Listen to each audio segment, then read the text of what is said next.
In today's video, I'm going to teach you how to integrate GitHub with Notion. We'll connect your Notion workspace to your GitHub account so updates from your repos can surface seamlessly in Notion. First, open your browser and go to notion.com. On the home page, click Login. In this walkthrough, we'll sign in with Google, so choose the Google option and select the account linked to your Notion workspace. If you're asked for a quick confirmation or two-factor check, complete that and let it redirect you into Notion. Once you're in, open the app menu and go to Settings. Inside Settings, navigate to the Connections section. This is where you manage which apps your workspace can connect to, and it's exactly where we'll add GitHub.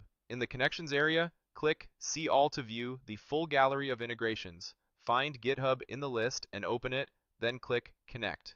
At this stage, Notion may ask you to verify your email or confirm that you're making this change. Complete any prompts you see. If you click Connect and nothing appears, your browser may be blocking pop-ups. Allow pop-ups for Notion so the authorization window can open properly. A GitHub authorization page will then appear.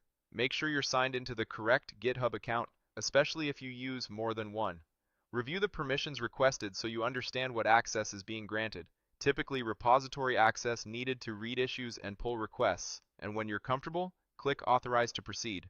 This step securely links your GitHub account to Notion using GitHub's standard OAuth flow. After authorizing, you'll be routed back to Notion. In the Connections panel, you should now see GitHub listed as connected. That confirms the integration is active and ready to use. If you ever want to adjust or remove access later, you can return to the same Connections area to manage it. If the connection doesn't complete on the first try, refresh the page and repeat the connect step. Also check your inbox for any verification email from Notion, complete it, and then try authorizing again. Small things like pop-up blockers or being logged into the wrong GitHub account are the most common hiccups, and fixing those usually resolves the issue quickly. And that's all it takes. You've successfully integrated GitHub with Notion. Thanks for watching, and feel free to replay any section if you want to review the flow again.